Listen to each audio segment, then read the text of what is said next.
Dorsey's startup, which allowed users to share short messages with their followers, was a novelty.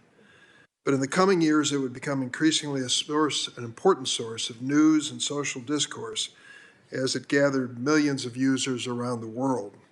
Twitter now plays an outsized role in politics, culture, and even in democracy itself. As Twitter has grown, so have the risks posed by bad actors looking to exploit its opportunities and the data it holds. In July 2020, 2 teenagers hacked into the accounts of Twitter employees, gaining access to a number of high-profile accounts, including now President Biden and former President Obama.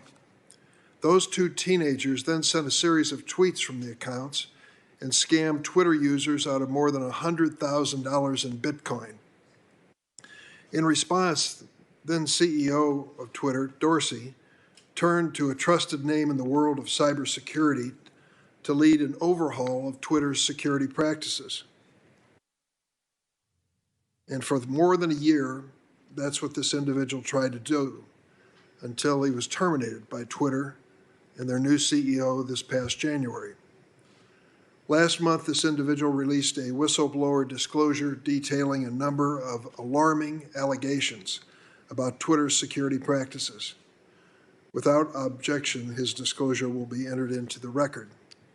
That whistleblower's name is Peter Zatko, or as he's more commonly known, Mudge. Mudge, thank you for joining us. You are here pursuant to a subpoena, not because you were opposed to appearing before the committee, but so the public can hear the details of your disclosure.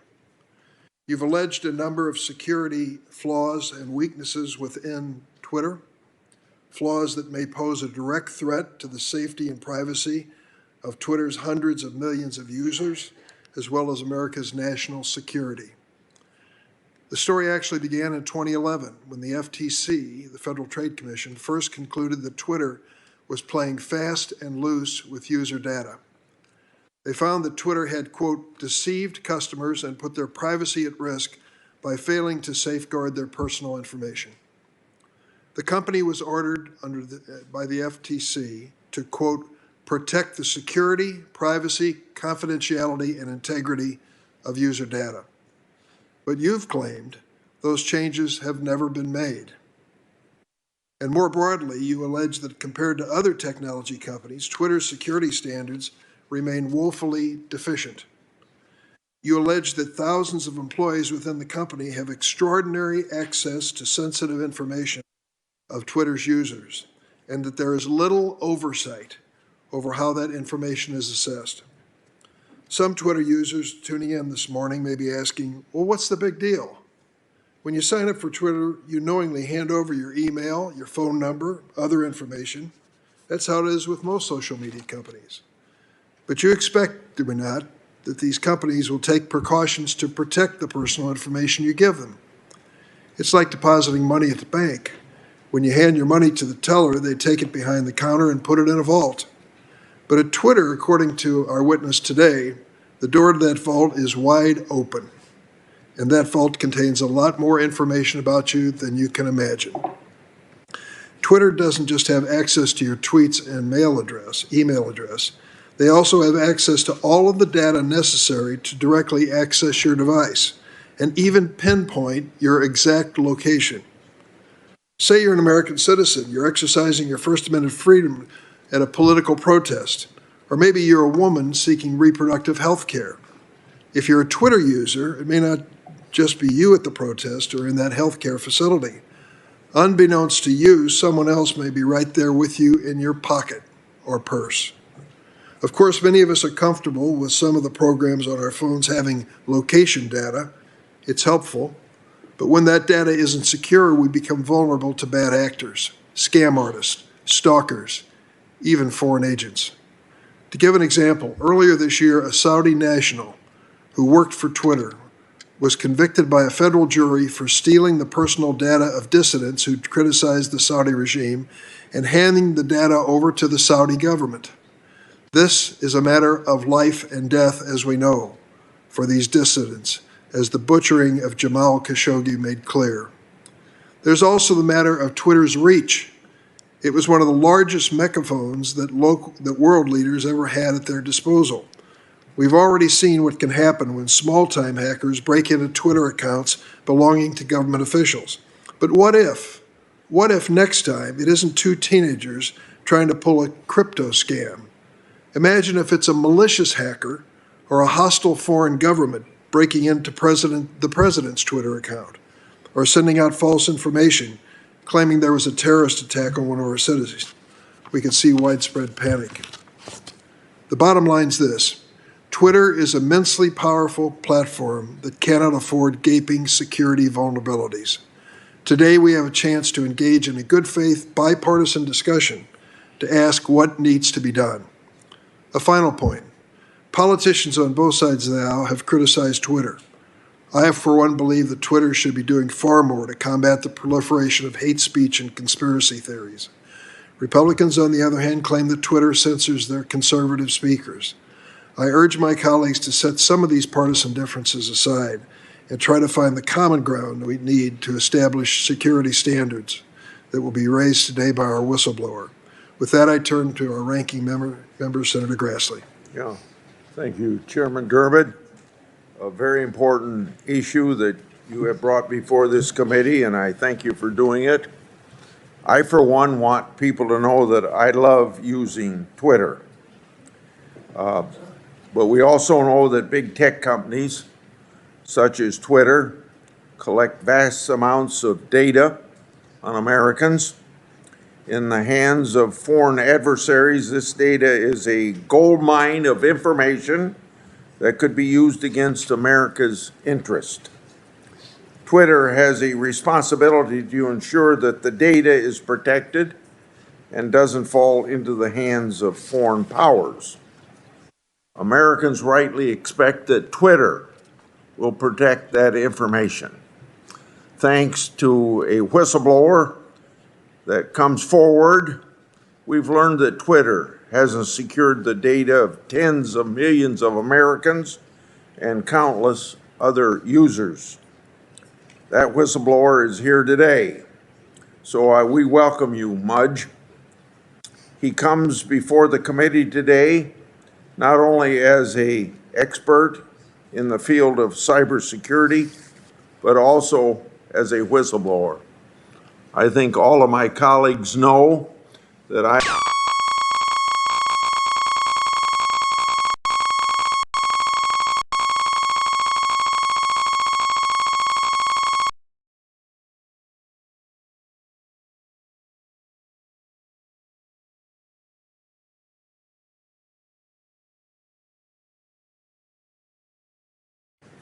because of Mudge's disclosures, we've learned that personal data from Twitter users was potentially exposed to foreign intelligence agencies. For example, his disclosure indicates that India was able to place at least 2 suspect foreign assets within Twitter. His disclosures also note that the FBI notified Twitter of at least 1 Chinese agent in the company, I should say. Based on allegations, Twitter also suffers from a lack of data security. Due to that failure, thousands of Twitter employees can access user data. That data that they don't need access to in order to do their job, yet they have access. And if foreign assets work for Twitter, that means these foreign assets can also access the data. To put a finer point on the allegations, Twitter has allegedly used data it collects and the tools it has to geolocate individuals who made threats against board members. In the hands of a foreign agent embedded at Twitter, a foreign adversary could use the same technology to track down pro-democracy dissidents within their country but also to spy on Americans. This has actually happened in the past. In 2019, 2 Twitter employees were indicted by the FBI. They used their position at Twitter to access private user data and then gave it to Saudi Arabia. These foreign agents were able to access and provide personal information on more than 6,000 individuals of interest to the Saudi government. Simply put, the whistleblower disclosures paint a very disturbing picture of a company that's solely focused on profit at any expense, including at the expense of safety and security of its users. Additionally, it's been alleged that Twitter knowingly violated a consent decree that it entered into with the Federal Trade Commission 2011. That consent decree required Twitter to address their access control failures. However, instead of complying with the consent decree and fixing these very serious security matters, it alleged that Twitter executives, specifically CEO Agrawal, intentionally misled Twitter's board of directors. So, I'm concerned that for almost 10 years, the Federal Trade Commission didn't know or didn't take strong enough action to ensure Twitter complied with the consent decree. This is a consent decree that was intended to protect Twitter users' personal information. As Congress considers federal data privacy legislation, I think it's very important that we draw on these revelations about how Twitter views its obligations with federal regulators. Congress should also be mindful of the FTC's ability or lack thereof to successfully oversee these important issues. Twitter also needs to answer questions about its content moderation. It was revealed to this committee that Twitter outsources a great deal of consent moderation to foreign countries. They have close to 2,000 employees in other countries whose job is to screen tweets by Americans. They also lack the appropriate amount of translators to ensure that tweets in other languages are complying with Twitter's own rules. Mudge had limited visibility to content moderation while at Twitter, so these are questions that need to be answered in full by Twitter because we can't expect Mudge to respond to them. Unfortunately, this committee will not be able to get answers about content moderation because Twitter's CEO has refused to appear today. He rejected this committee's invitation to appear by claiming that it would jeopardize Twitter's ongoing litigations with Mr. Musk. Many of the allegations directly implicate Mr. Agrawal's, and he should be here to address them. So let me be very clear. The business of this committee and protecting Americans from foreign influence is more important than Twitter's civil litigation in Delaware. In conclusion, if these allegations are true, I don't see how Mr. Agrawal can maintain his position at Twitter. Going forward, Chairman Durbin and I will continue to conduct a thorough and in-depth investigation. Today's hearing is a part of that process. Thank you. Thanks, Senator Grassley. Mr. Zatko, you will have 6 minutes for an opening statement, and then each member will be given 6 minutes of questioning to follow up. We start with the customary oath, and I ask that you please stand for that purpose. Please raise your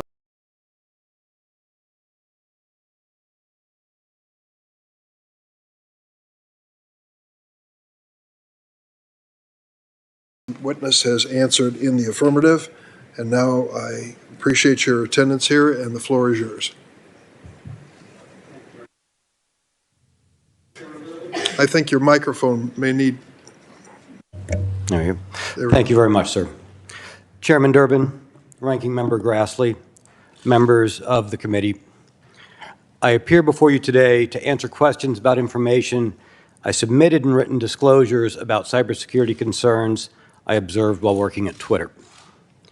My name is Peter Zatko, but I'm more often referred to by my online handle as Mudge. For 30 years, my mission has been to make the world better by making it more secure.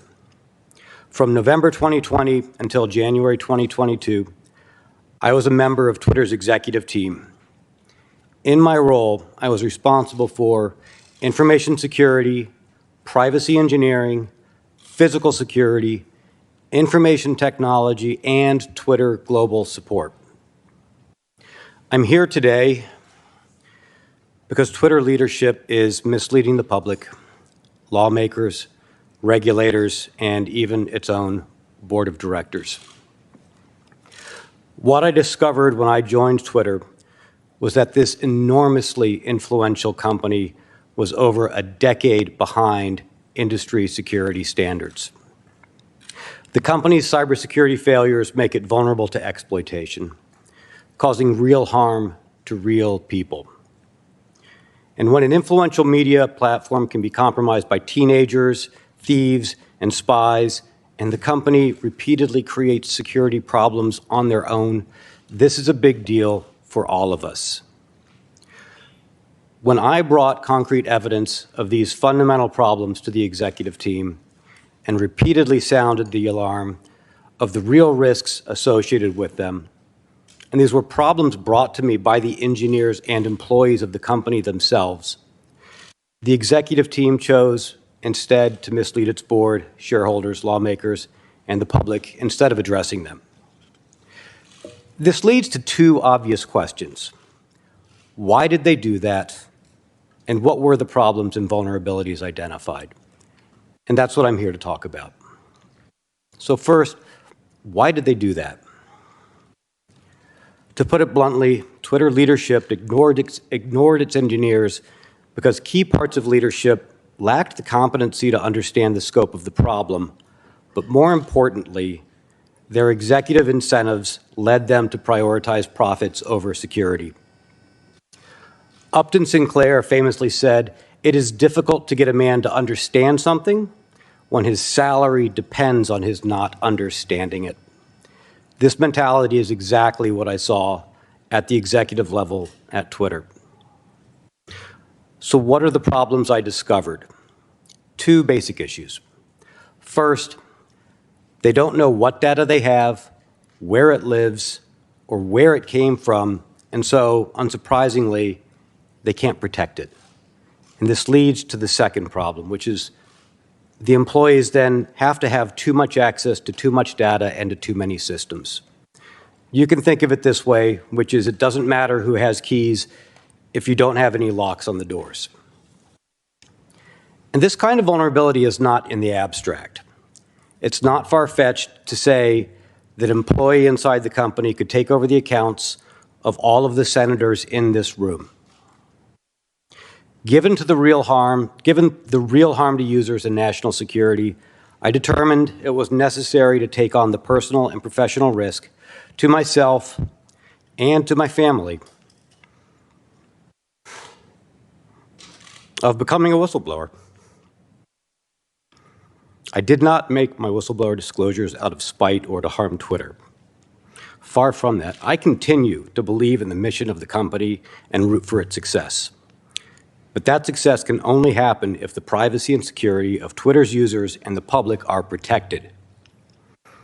In accepting an executive position at Twitter, I made a personal commitment to Mr. Dorsey, the board, the greater public, and myself that I would drive the changes needed at Twitter to protect the users, the platform, and democracy. That's what I'm continuing to do here today.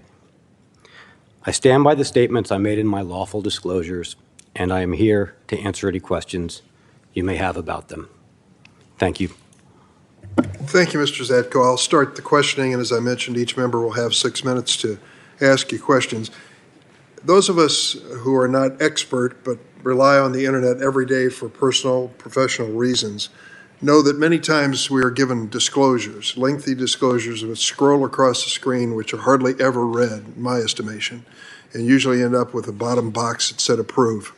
And that is as far as we go, a warning about what we're getting into. Can we get into the real world now and talk about whether or not consumers across America have a right to be warned if they're opening or using a Twitter account as to what's going to happen with their data? For example, if I disclose my name and my address and my email address, I expect that that may be vulnerable. Somebody could use that in some future time. You hope not, but it could happen. But what I infer from your testimony and what we've read about your findings is there's a lot more information being collected by Twitter beyond that basic information that is going to be used by them for different purposes. Is that a fact? Yes, I entirely concur. I mean, when we sign up for an account, I hope that the company is being responsible and not just saying that they are, would like the data to be used correctly and safely, but that they're actually able to quantifiably, internally, guarantee that that is the case. As far as the type of data, I believe Senator Grassley, referred to an incident. We had a user on Twitter that was harassing some members of the executive team and some members of the board. And as an example, this person, the CTO, came to me and said, Mudge, is this a real viable threat? Do I need to be worried? Who is this person? And it took me maybe 30 minutes to reach out to an employee and say, what do we know about this person? And then it only took that person maybe 10 minutes to get back to me and said, okay, here's who they are. This is the address where they live. This is where they are physically at this moment. They're on their phone. We know their phone number. We also know all of the other accounts that they've tried to set up on the system and hide. And we know who they are on the other social media platforms as well.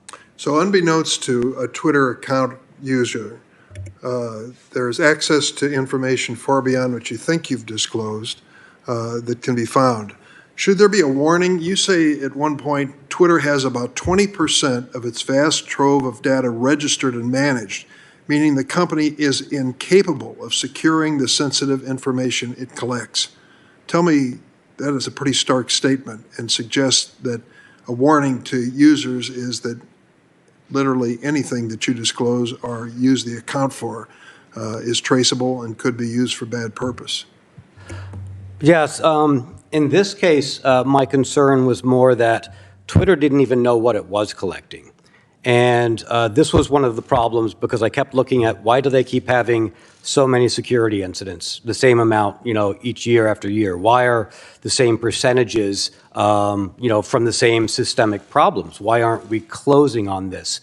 What is fundamentally under the hood broken? Where is the systemic failure? And then it turned out from an internal study that the engineers did on their own because they weren't given, the cover and the time and the resources to do this as part of their job, that only about 20% of the information that they had, that they were collecting, did they know why they got it, why the person had given it to them, how it was supposed to be used, when it was supposed to be deleted, and that the remaining, I think it was 80%, I refer you to the disclosures for the specific numbers, was, hey, we know that our systems are using some of this other data, but we don't know what it is. And then a lot of the data, they just recognized, we don't even know what these are. Petabytes, huge amounts of data. And they did a sampling, and that included personally identifying information, phone numbers, addresses.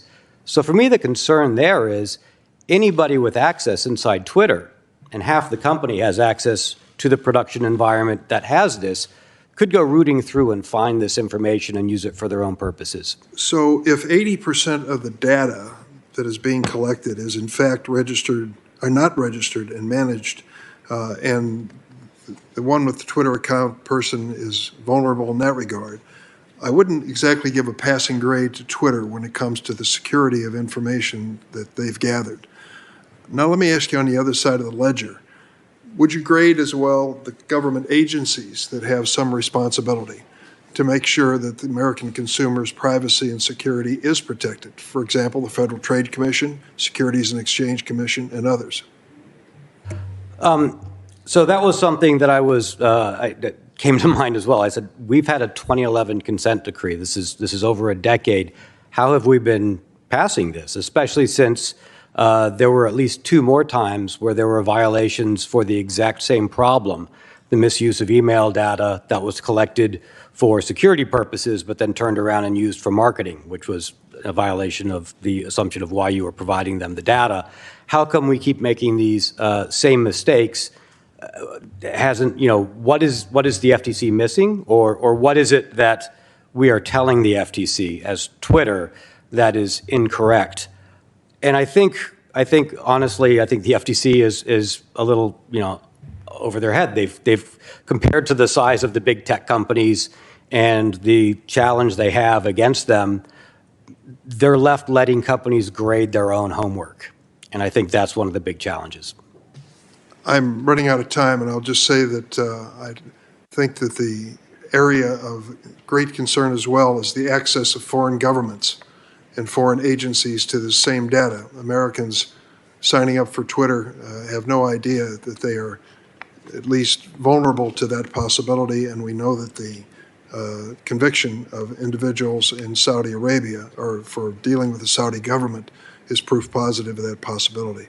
Thank you very much. Senator Grassley? Yeah, I'm going to take off where the chairman just left off. The communist Chinese government bans Twitter, yet companies based in China advertise on the platform.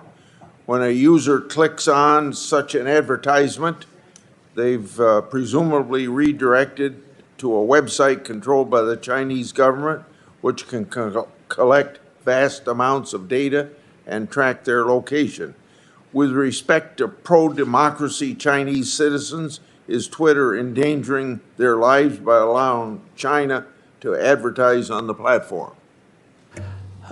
I think that's a very valid concern, sir. And that was a concern that was raised to me by the employees inside Twitter who were disturbed that in a country where the service was not allowed to be used and provide a voice to the public, but that money was being accepted from organizations that may or may not be associated with the Chinese government. And I believe there was a Reuters article just a day or so ago saying that they did identify that there were governments related to China advertising on the platform, possibly in violation of Twitter's own policies. The executive in charge of sales very shortly after I joined said, Mudge, this is a big internal conundrum because we're making too much money from these sales. We're not going to stop. We need something that will make the employees more comfortable with the fact that we're doing this, figure out how we essentially thread this needle or frame it, which made me a bit uncomfortable.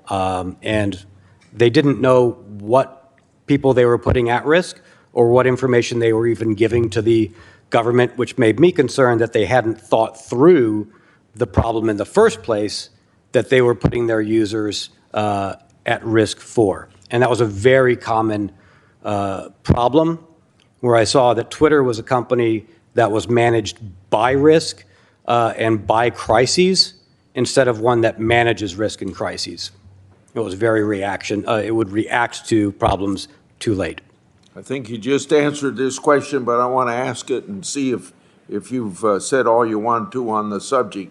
While at Twitter, you raised concerns with their policy allowing Chinese advertisement. What was Twitter's response? In a nutshell, it was, we're already in bed. It would be problematic if we lost that revenue stream, so figure out a way to make people comfortable with it. Okay. According to your disclosure, thousands of Twitter employees have access to Twitter user data and internal systems. That includes nearly 4,000 engineers, which is half of Twitter's workforce. However, you've stated that they don't need that kind of widespread access to perform their job duties. Based on Twitter's reported lack of data security, what kind of access would foreign agents have, and what kind of data would they be able to obtain? In your answer, please explain why this is a problem and how it could impact U.S. national security. Yes, sir. Let me break that down into two parts of an answer. So Twitter has engineers and non-engineers. Twitter does not have, at least when I was there, which was up until January of 2022, does not have a testing environment or a development or staging environment. This is an oddity. This is an exception to the norm. Most companies will have a place where you test your software, where you build it, where you make sure it's working the way you want it to. Think about somebody building an airplane and saying, like, I'm going to put it in a wind tunnel. I'm going to build it in an environment. I'm not going to put passengers on it, put it in the air, and then figure out how to build it or tweak the engines at that point. Twitter just has the production environment, the running systems, the live data. When you become an engineer, which is half of the company are engineers, you are by default given some access to this live production environment. You are doing your testing, you are doing your work on live systems and live data, irrespective of where you are in the world as an engineer. So if you are a foreign agent and you are hired and you are an engineer, you've got access to all of that data that we talked about. The 80% that Twitter doesn't know what's in, yet the engineers studied and realized is personally identifying information, other sensitive information, where there's a lack of access controls because they have too much data and they just didn't know where everything is, so they have to give everybody access, and the systems can access the information. But also recall that foreign agents can have multiple goals.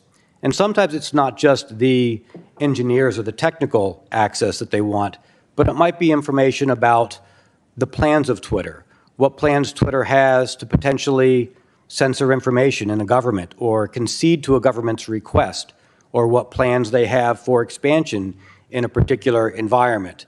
And in those cases, that's where I saw, with high confidence, a foreign agent placed from India to understand the negotiations and how well they were going for or against India's party, who was having difficulties with Twitter in India. In your disclosure, you mentioned that the FBI notified Twitter that one of their employees was suspected of being a Chinese foreign asset. Were you and others at Twitter at all surprised by that? This was made aware to me maybe a week before I was surprised and summarily dismissed. I had been told because the corporate security, physical security team had been contacted and told that there was at least one agent of the MSS, which is one of China's intelligence services, on the payroll inside Twitter. While it was disturbing to hear, I and many others had recognizing the state of the environment at Twitter. We're really thinking if you are not placing foreign agents inside Twitter, because it's very difficult to detect them, it is very valuable to a foreign agent to be inside there. As a foreign intelligence company, you're most likely not doing your job. Thank you. Thanks, Senator Grassley. Senator Feinstein. Thanks, Mr. Chairman. On August 10, 2022, a federal jury convicted a former Twitter employee of acting as an unregistered foreign agent for the Kingdom of Saudi Arabia.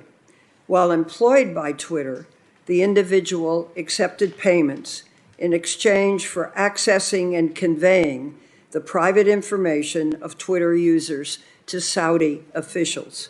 That individual is one of two former Twitter employees charged by the Department of Justice for their efforts to provide Saudi officials with the personal information of dissidents and activists critical of the Saudi regime, including sensitive data that could identify and locate these individual users. Now the question, as head of security, Mr. Zatko, can you describe the types of efforts you've seen by foreign governments to infiltrate, control, exploit, or surveil Twitter and its users, and share what steps Twitter and regulators should have taken to protect against these attacks? Yes, ma'am. Thank you. One of the disturbing things that I saw, based upon being 10 years behind where I would expect a modern tech company to be, was a lack of an ability to internally look for and identify inappropriate access within their own systems. Other than the person who I believed with high confidence to be a foreign agent placed in a position from India, and from it was only going to be from an outside agency or somebody alerting Twitter that somebody already existed, that they would find the person. What I did notice when we did know of a person inside acting on behalf of a foreign interest as an unregistered agent, it was extremely difficult to track the people. There was a lack of logging and an ability to see what they were doing, what information was being accessed, or to contain their activities, let alone set steps for remediation and possible reconstitution of any damage. They simply lacked the fundamental abilities to hunt for foreign intelligence agencies and expel them on their own. You said it was difficult to track. Explain exactly what you mean about that, what you mean, and secondly, what could be done to correct that?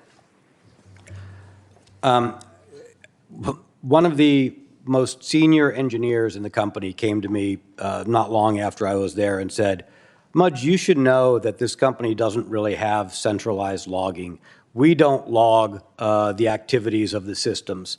I was surprised by this. Most tech companies, most companies I know of, even not in tech, have logs about what's happening on their systems. And this tells you who tried to log in, who was doing what, where, when it happened. Later on in my tenure, I learned that there were thousands of failed attempts to access internal systems that were happening per week, and nobody was noticing. And when we brought this up, people said, well, who is it? What is it? And I said, that's what we're trying to find out. Why weren't we even being aware of this? This fundamental lack of logging inside Twitter is, a remnant of being so far behind on their infrastructure and the engineers not being given the ability to put things in place to modernize. I can give an example. Let's suppose you have 5 credit cards, and you're receiving statements each month, but only 2 of those statements give you detailed transactions. And you want to see if there's fraud on your credit cards. Well, first off, 3 of those credit cards, you're not going to be able to look at the transactions. You just know the total bill. And those remaining 2, you don't have time to go through the transactions and look for it. So you kind of wing it and say, I need all those credit cards to stay alive, so you just keep paying off the bills. That's kind of the analogy I have for the production environment and the logging situation at Twitter. So you can understand that trying to understand what an adversary inside identified is doing can be pretty challenging without logs. Have you thought about how one would design legislation which would maintain some basic necessary rights and yet cover this area? Well, I've been thinking a lot about the regulators because, of course, I was very curious as to, how was Twitter still operating like this, since there was a 2011 consent decree that was aimed at addressing a fair amount of this. I noticed a few things. One, there were a lot of evaluations and examinations which were interview questions.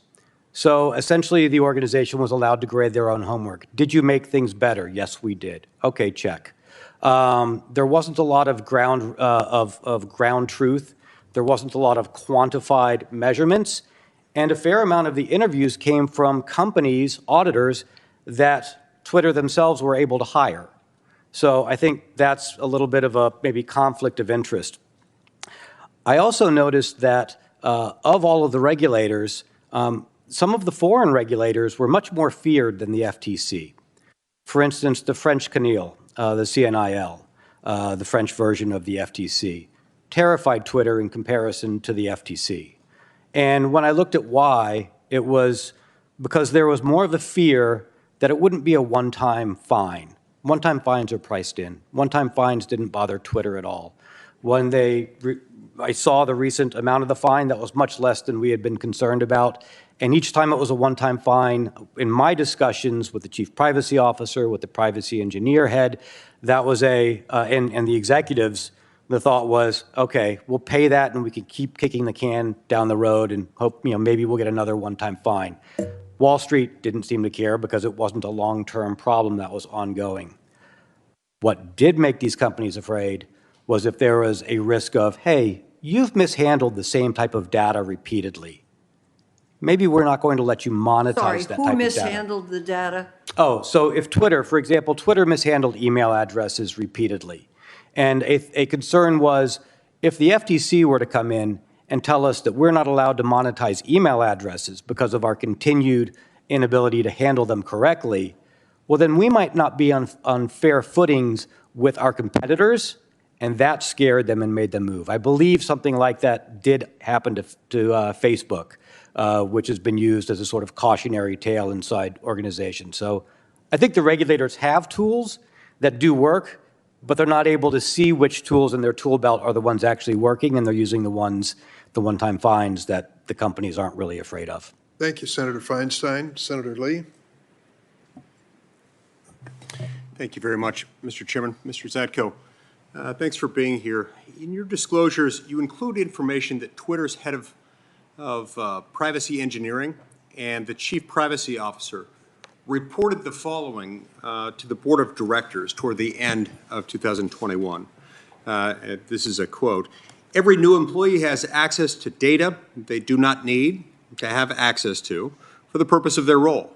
And also added that until Twitter could reach the point where it could implement a system to manage access to data, they were, quote, at risk of inappropriate access or use of data.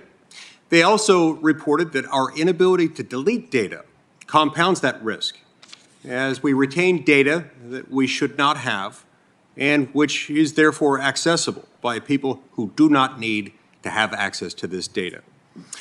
Tell me, Mr. Zatko, what action was taken by Twitter's board of directors in response to this rather shocking information? This is not the first time the board of directors had been made aware of that or told this, and there was no change or mandate or charge put forward by the board of the directors. What do they mean by when they refer to the inability to delete data? Why is that significant? If you don't know where your data is, as we talked about, these large amounts of data, and somebody comes in and says, I've left the system, and maybe the FTC asks, well, have you deleted all the user data? You can't respond in the affirmative because— Even if you've deleted the account. Correct, because you don't know where else this data lives in systems because you don't know what data you have and where it is. That's correct. So does this mean that Twitter is actually unable to delete data, or is it just unwilling? It is unable because they do not know where it is, so they are unable to comply. Okay. So but this has resulted from a deliberate decision at some point to adopt protocols that don't allow them to do that, right?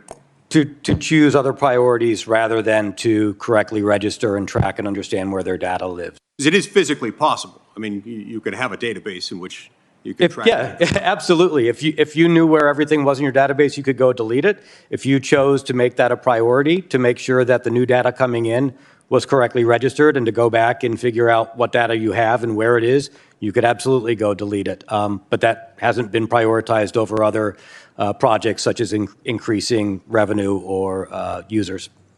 Now, I'm concerned, as I assume most or all Americans would be, those who become aware of these concerns, that Twitter has seemingly turned a blind eye, rather deliberately, to some pretty significant security risks, potentially compromising their own personal data, including geolocation information, both to hackers and to foreign government agents and to other people who, for whatever reason, whether for corporate espionage purposes, for other commercial purposes or otherwise, might want to gain access to this information.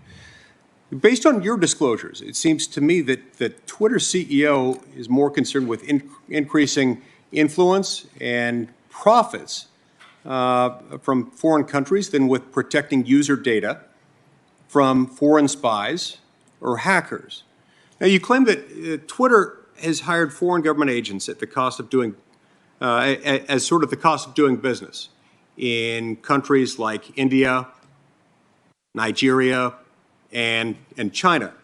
And as you've related, Twitter has knowingly hired these government spies so as to not risk losing access to users and markets in those countries, or in the case of China, to not lose access to advertising revenues. Do these engineers who are suspected of being foreign agents, do they have access to all user data or just a certain subset of the user data? To be very specific, the Indian incident was not an engineer. And as I mentioned to the other senator, I think that was put in place more to understand Twitter's intent in negotiations with the court and the Ministry of India before Twitter, to have an inside information to understand. But he worked with other people who were themselves engineers. Yes, sir. Had access to them. Yes, sir. There were numerous engineers in the Indian office. I'm sorry, I focused on that and I lost the other part of your question. So let me ask you this. Is there any way to track what data they access or the data that they share? We found that to be very difficult. We had to set up a specific small team individually to try and create a unique environment just to allow us to track and monitor and log one individual because of the lack of general logging and access control that we found would be unscalable and not reproducible should there be any other people like that. It was a lack of basic fundamental tools and access control. Okay, so I'm almost out of time, but I need to know this. Why would Twitter not create a tracking or a logging system to follow this sort of thing, to make sure that it was handled correctly, particularly given that they know that many foreign governments, like India and Nigeria and China, specifically want to access and use that data to find and root out and punish dissidents? Why would they want to do that? Why would they want to subject their own users to this kind of harm with the grave implications that it carries, especially in those countries? I think they would like to, but they're simply unwilling to put the effort in at the cost of other efforts such as driving revenue. I'm reminded of one conversation with an executive when I said, I am confident that we have a foreign agent, and their response was, well, since we already have one, what does it matter if we have more? Let's keep growing the office. Right. Thank you, Senator Lee. Senator Klobuchar. Thank you very much, Chairman. Thank you, Mr. Zatko. Following up on that point, I just returned from Ukraine, where Senator Portman and I saw firsthand the extent of the damage inflicted by the Russian invasion. I was troubled to learn that, according to your written disclosures, Twitter's leadership recently considered agreeing to the Putin regime's request to censor and surveil Russian Twitter users. Twitter ultimately did not agree to Putin's request, as far as I understand. What can you tell us about requests made by foreign governments and the risks that those demands pose?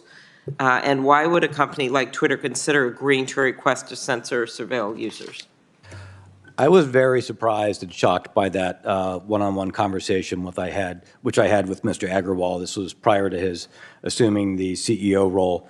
I understand to be it out of a frustration of the inability to perform, and this kind of goes into content moderation, which we talked about before, and while that wasn't my main ballywick, and I've been informed I shouldn't go into details about conversations I've had with Twitter counsel, there was we don't really have the ability and tools to do things correctly. This is a lot of work. It's not, driving our main executive incentive goals. Is there a way that we can simply punt?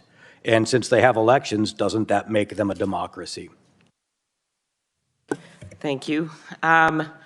I am a big believer that these companies, and not just Twitter, have to invest more in protecting data and protecting the public. And I heard Senator Durbin talk to you about the agencies, right? And you, I think, agree with me that the agencies in the U.S. are underfunded when it comes to taking on these major cases. But I want to turn to ourselves and put the mirror back on ourselves here in Congress. Do you think it would be helpful if we pass some privacy legislation in Congress? I think one thing that would be very helpful is that the FTC and other regulators don't have laws or rules that would create whistleblower protection programs for people while they were still in these organizations. And I think that's where, I mean, I learned a lot of information. A lot of people wanted to share the information. When I came on board, they were excited that there was an executive that was listening and that was willing to ruffle feathers, that was willing to fight for some of these things because they had tried to raise them. Yeah, I understand. Think, yes. Okay. Are you aware that Senator Grassley and I actually passed a bill to change the merger fees that passed through this committee unanimously, passed through the Senate? It's now sitting somewhere in purgatory over in the House, that would allow us to fund the FTC. So maybe they would be as scary as France or some other country, and that we have been unable to pass that, or actually, despite this probably being our 50th hearing between, I'm looking at Senator Blackburn, between Commerce and Judiciary, we have not passed one bill out of the U.S. Senate when it comes to competition, when it comes to privacy, when it comes to better funding the agencies, when it comes to the protection of kids that Senator Blumenthal and Senator Blackburn have worked on. And so at some point, when we talk about the agencies, I think we better be putting the mirror on ourselves, because I was listening to your quote from Sinclair Lewis, a Minnesotan. It is difficult to get someone to understand something when his salary depends on him not understanding it.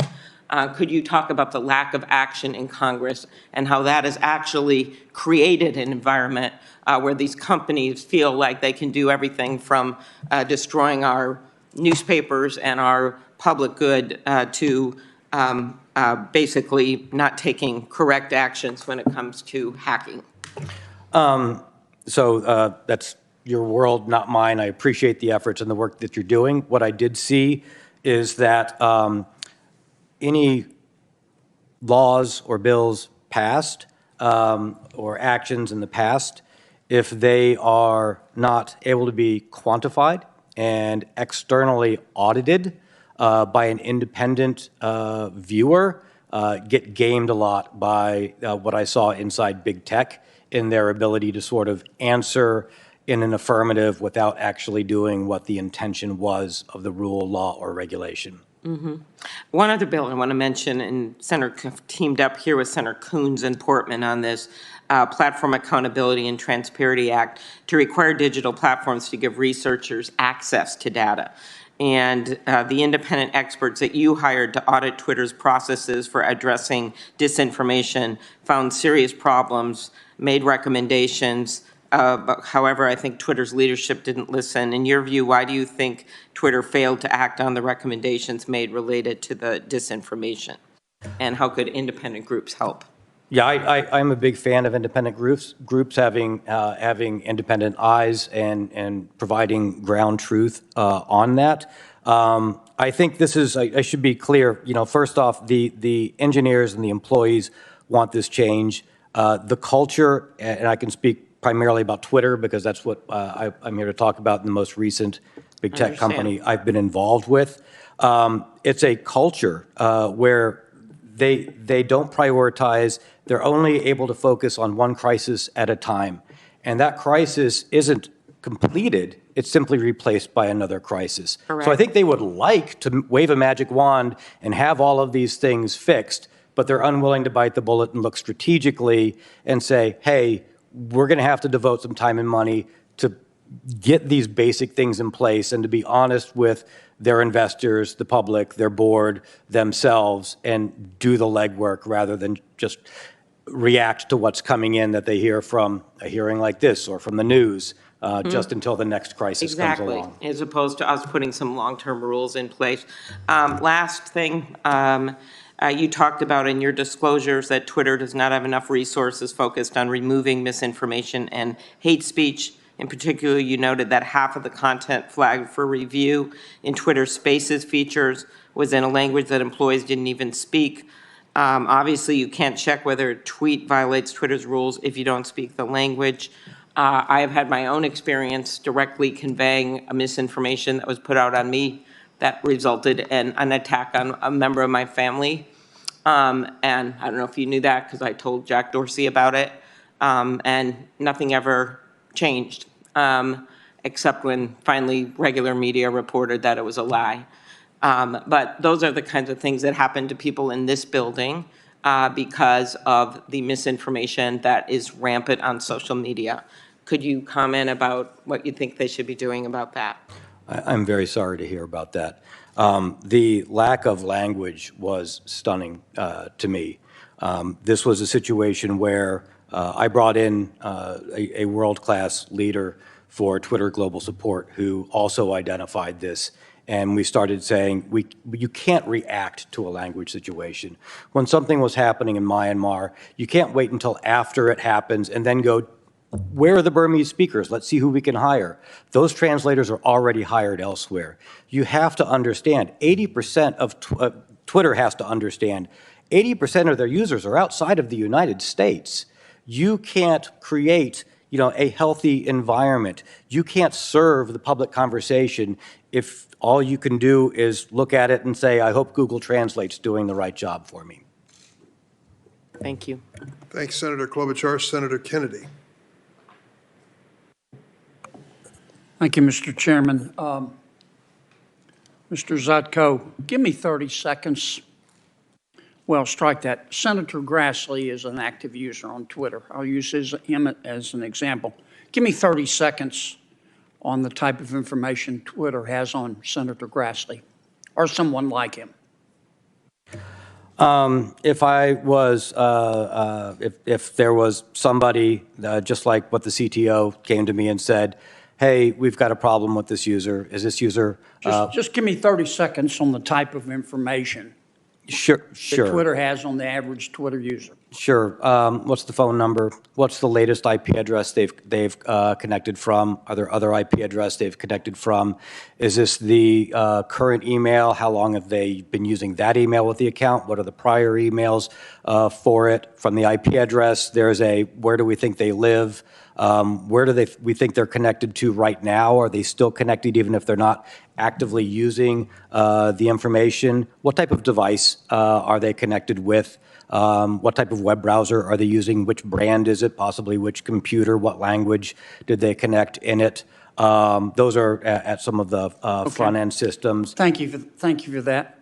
And I want to be sure I understand. You're telling this committee that all of the engineers and half the employees of Twitter have access to Senator Grassley's account. Half of the employees of Twitter are engineers.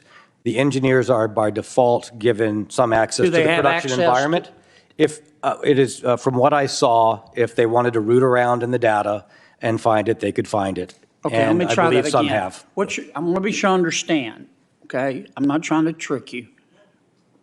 From your testimony, I understand that half of all of the engineers and half of the employees at Twitter have access to Senator Grassley's account. Is that correct? Based upon what I saw, technically, yes. Okay. And if they go into Senator Grassley's account, if an engineer does, for example, Twitter doesn't know that that engineer has done that. Is that correct?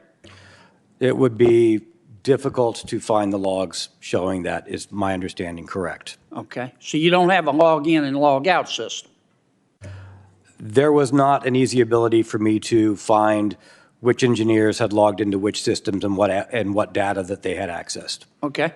So this engineer who can secretly go into Senator Grassley's account and get all this information, Twitter has no idea what the hell that engineer is going to do with that information, does it? Under the hood, no. Okay. So that engineer at Twitter could sell it, for example, couldn't he? I'm sorry, could what? Could sell it. Could sell access. I've seen numerous accounts on underground forums offering to sell such access, whether those are valid or not, but I've seen the offers to sell access to accounts, to delete accounts, to unban Or accounts. that engineer could just call one of his buddies and say, hey, you don't like Senator Grassley. Let me give you some information here, and you may want to use it against him. Could that engineer do that? With the access they have to Would the Twitter underlying know data? that the engineer had done that? Not necessarily. Okay. Now, did Mr. Dorsey know all this? I did explain this to Mr. Dorsey. My understanding is he did not understand this prior to bringing me in, and that was one of the reasons that he wanted Does he me to come understand in. it now? I believe after seeing How this about your hearing. CEO? Does he understand this? I believe since he has been there for 10 years and rose up through the ranks in engineering, and he has talked to the engineers, and they have told Is that them. a yes? I believe yes. I believe How yes. about Mr. Brett Taylor from Salesforce? He's the chairman of your board. Does he know all this? He knows what I've put in my reports. I do not know whether he understands it. All right, you've got an executive from MasterCard, Mimi, I'm going to probably mispronounce the last name, Ali Mayu from MasterCard. Does this board member know that? I do not know if she knows that. Well, is this the kind of thing that a reasonable board member would inquire about? I would think so, but I've also seen that what was presented to the board was not representative.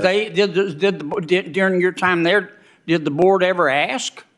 The board did not ask these directly. No. Even after all these problems with foreign agents? Not when I was there during the board meetings. They I just did not sat hear there? that. They focused on other topics and other Yeah, priorities. right. Dr. Lee, he's a professor at Stanford. Does he know all this? Same response. I did not see any questions on this specific topic while I was there. in the Patrick board meeting. Pichette, who used to be with Google. Same response, sir. All right.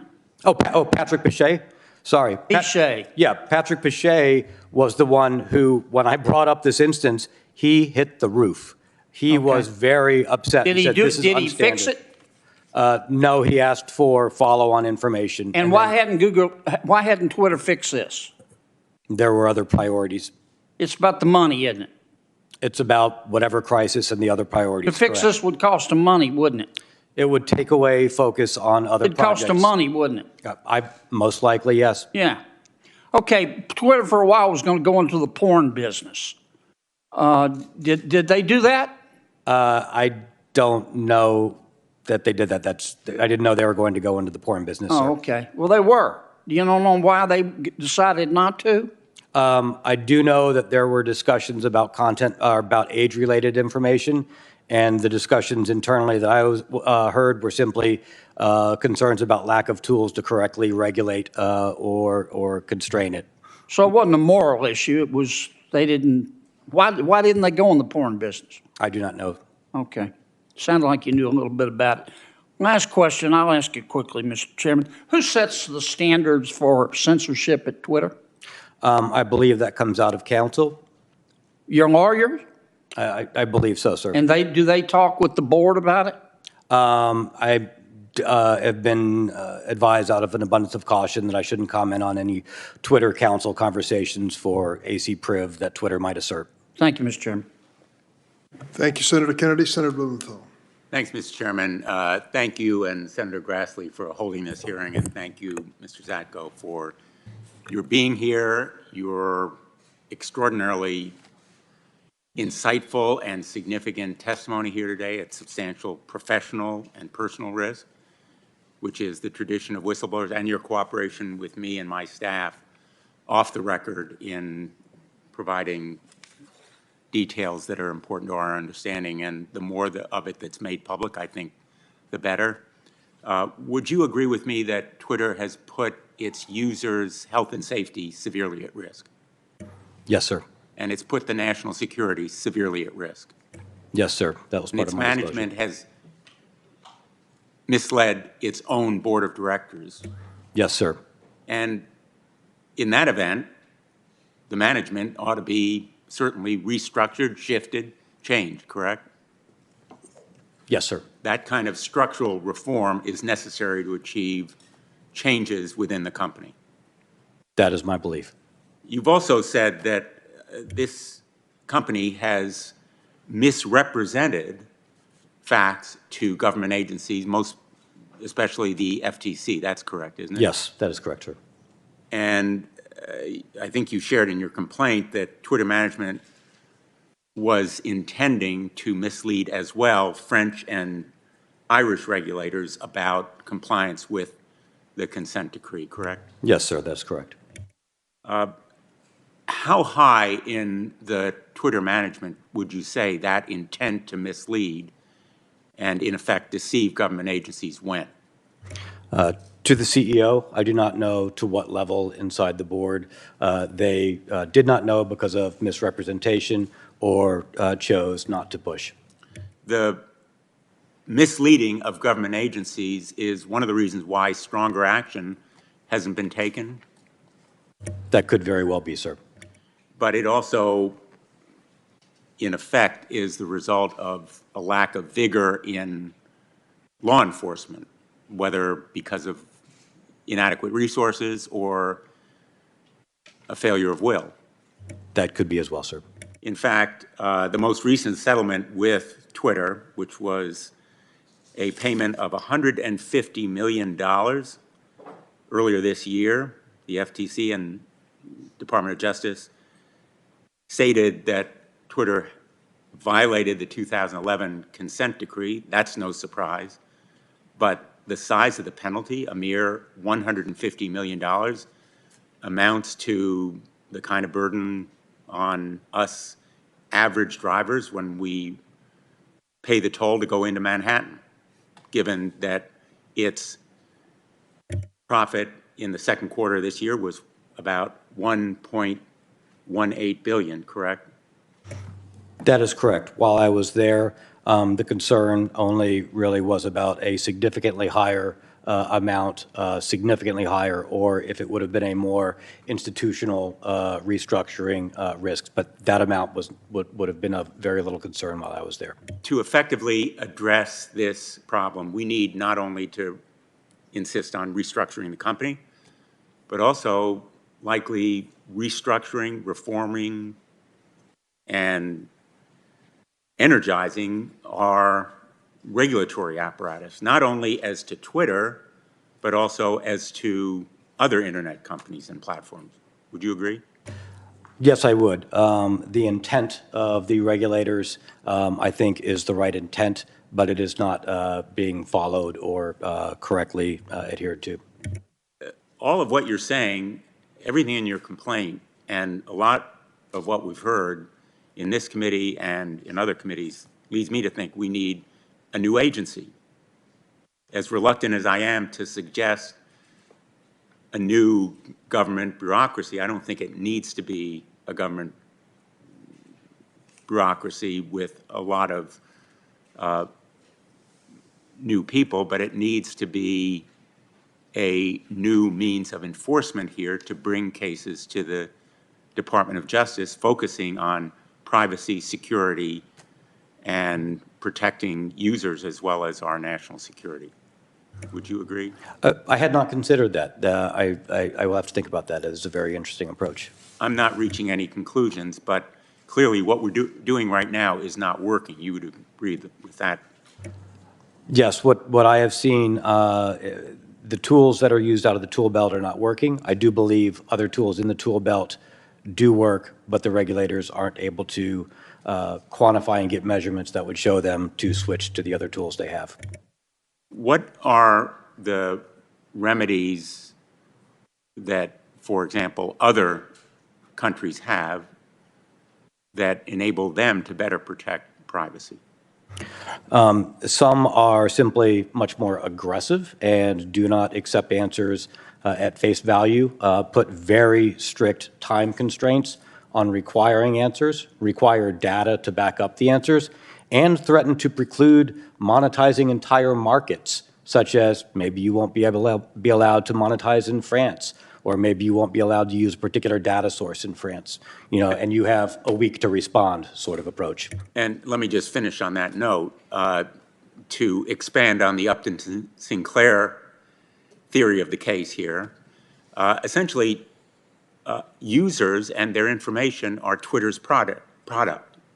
They are the means to monetize the eyeballs on the site, to collect, use, and monetize that information is the Twitter business. And so their reckless disregard for their users' health and safety and for the national security is a product of that incentive. Would you agree? Yes, sir. And that's why I understand the M in MDAO to be monetizable daily average users. Thank you, Mr. Senator Chairman. Blumenthal. Senator Blackburn? Thank you, Mr. Chairman. Thank you for joining us today.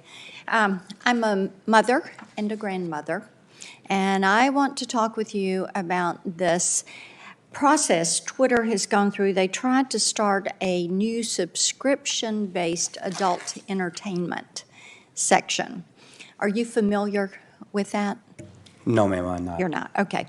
Well, they had to scrap the plans because an internal team found that they had too much child and non-consensual pornography that was on their site already. Are you aware of that?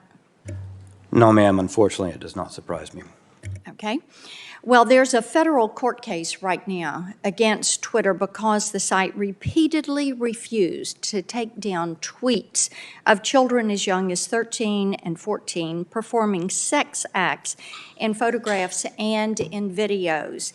And these were posted by sex traffickers who were impersonating a teenage female.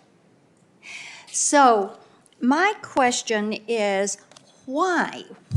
For what reason would Twitter refuse to take down this sexually explicit content if it knew that it was affecting underage children? Why would they leave this up? And why would they refuse to take this down? From what I saw on the area of adult content, because that was brought up, and the concern was certain advertisers didn't want adult content to appear next to ads they were putting, and that was a concern inside the company. The lack of They had a monetary concern, but not a moral concern?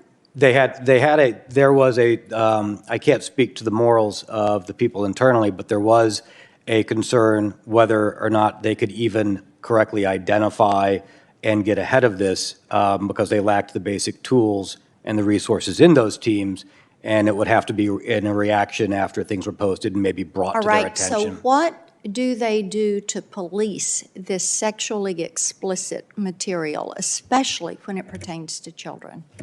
Unfortunately, that was not under my area, so I don't have information to talk specifically to that. Okay. So there's not a standard operating procedure to block this, to pull it down? I believe they do have, or I was told that they have some voluntary self-tagging and self-reporting of whether you're an adult content account, but I am not aware of the other processes or procedures in the company. Let me ask you about the FTC. Senator Blumenthal was just asking you about that. Did you ever participate in calls or meetings with the FTC in which you heard specific misrepresentations made by Twitter? No, ma'am, I was not in the calls. Okay, I got so you had no briefings. direct knowledge. Well, I got direct briefings from the people who were in the calls telling me what they did. All right, so it was all secondhand. It came Correct, to from you. the people involved in the calls. Okay. Did the FTC come to Twitter and identify specific conduct or representations that concern them? That would be a question that you'd have to ask the chief privacy officer who would have been the recipient of those outreach. Okay.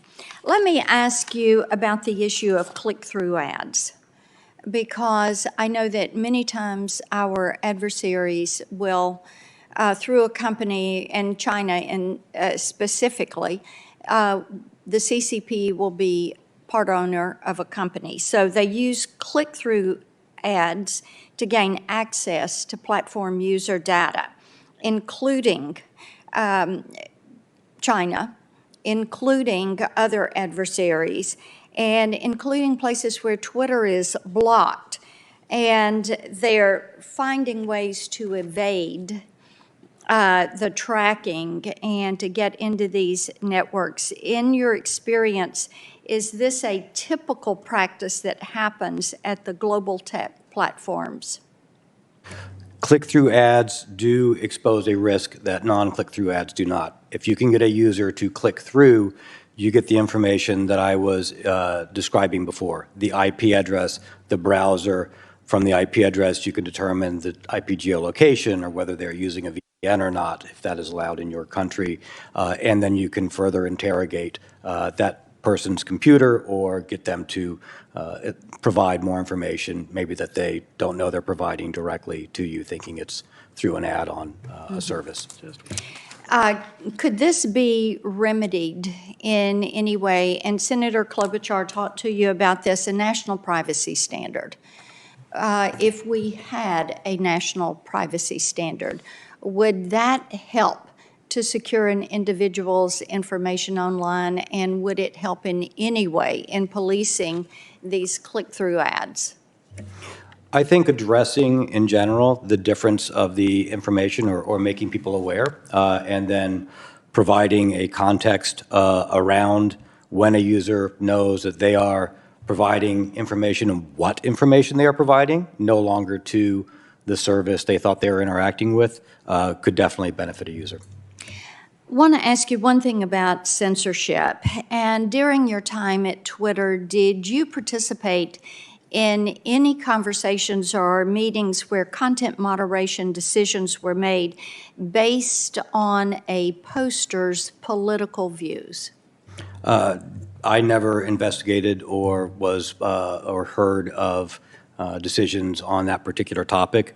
I was focused on the crisis and fires in the areas of my domain. Thank you, Okay. Senator Blackburn. Thank you. Senator Coons?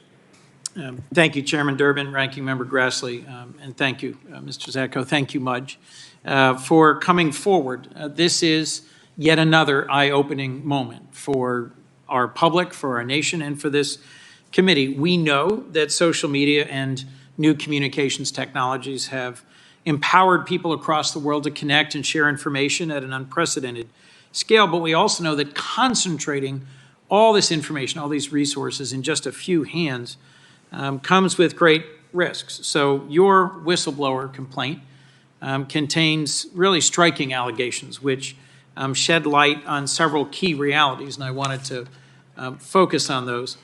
The first, as you've stated in a number of exchanges with my colleagues, is that the public lacks any credible way to assess whether and how major platforms and technology companies are protecting or prioritizing user privacy. And I want to talk for a bit about a bill that I've got that Senator Klobuchar also mentioned that would help strengthen some of that transparency. And then the second, which I'll get to later, is that these platforms are a target for foreign actors, something where a subcommittee I chair is having a dedicated hearing tomorrow afternoon. You commissioned an independent report regarding Twitter's platform integrity and their ability to combat misinformation, disinformation. And that report found, and I'm quoting, Twitter's consistently behind the curve in acting against disinformation and misinformation threats. And that Twitter doesn't have the ability to measure the impact of its work to protect site integrity. What I've concluded from your testimony today is that Twitter lacked the ability to measure the effects of interventions it implemented because of decisions by management and because of the lack of a credible regulatory oversight agency and penalties. Is that correct? Do I understand your testimony correctly? Yes, sir. The inability internally came from 10 years of security and engineering debt that just kept accruing. Your complaint also details how Twitter's executive team was concerned that the report that you'd commissioned would be damaging if it got out, and that they worked to intentionally remove or modify information that might be especially embarrassing for Twitter. Is that correct? Yes, sir. I found that very disturbing. The company that I hired, with the knowledge of the other executives and the head of site integrity, which did not report to me, but that this independent organization was going to analyze and do gap analysis. The company reached out to me and said, hey, Mudge, Twitter is jumping in and making us open a separate contract and telling us not to provide you the results to your own work, to your own work. This does not feel right to us. What's going on? Right. So a lot of the information that both regulators and Congress relies on when considering how to regulate social media companies comes from the companies themselves. As I think you put it before, they're essentially grading their own homework. So the conclusion we ought to reach is the information we receive isn't trustworthy from some social media platforms. Yes, sir, that's what I experienced. So I've released a bill with Senator Portman, Senator Klobuchar referenced it earlier. We are looking for additional Republican co-sponsors. It's called the Platform Accountability and Transparency Act. It would allow external researchers to look at exactly these kinds of problems, to better understand and analyze the algorithms that drive social media and some of their practices. Would empowering researchers and mandating better disclosure help hold companies more accountable and cause them to invest more resources in site integrity? Yes, sir. In fact, I think one of the things that we learned from that study and what I am hopefully shedding light on in my lawful disclosures is just how much a gap there is between Twitter and some of Twitter's peers. And even learning that sort of discrepancy would help understand and raise the level of hygiene for these organizations and their ability to perform their tasks, and the ability for us to accept what they're saying as to whether it could possibly be true or not. This also opens up enormous national security risks. As you testified earlier, there's roughly half of Twitter's employees that had unnecessary access to vast amounts of sensitive user data. As Senator Kennedy was asking you earlier, just give us a quick sense of what information Twitter might have about Senator Grassley or about any of us on this committee. And it is deeper and broader, and I suspect if you'd gone further, it then unlocks a whole profile that can give really dramatic insight into members of law enforcement, members of the military, members of Congress, and their families, their travel, their preferences, their actions, their consumer activities. All of that has some real consequences. You wrote in your complaint the Indian government forced Twitter to hire Indian government agents who then had direct and unsupervised access to data. And a former Twitter employee was convicted last August of working as an agent of the Saudi kingdom. How common do you think it is for foreign entities, for hostile agencies, to successfully install sympathetic actors at Twitter, and why might they do so? Well, if there's any number of reasons, there are many of reasons why you would do so, in particular to not just identify people of interest or track groups of interest, but also to maybe look at whether or not Twitter has identified your agents or your information operations. What other governments has Twitter possibly identified? And remember, outside of the ability to access large amounts of data on the engineering side, you would want to know what Twitter's plan is as far as whether they will cede to your demands for control of information within their environments or not, in order to change different types of political pressure, such as strong-arming. And as we saw, that country was even threatening to put Twitter employees in jail if Twitter didn't change particular activities on the platform. With 80% of Twitter's users outside the United States, and with Twitter having a deep access and resources to critical leaders in our country and other countries, I think this is genuinely concerning. Tomorrow afternoon, the subcommittee I chair, Subcommittee on Privacy, Technology, and the Law, Senator Sass and I will be holding a hearing on how to further understand the depth to which hostile actors and adversaries are going to obtain American citizens' data, and that'll expand on a lot of the topics we've pursued today. I hope members of the committee will attend. I want to thank you for your testimony, Mr. Chairman, for the chance to participate in today's hearing. Thank you, Senator Coons. We're going to take a 5-minute break after Senator Cotton asks his questions. Senator Cotton. Thank you, Mr. Zatko, for your very informative testimony this morning. I want to start with some questions about Twitter's censorship policies.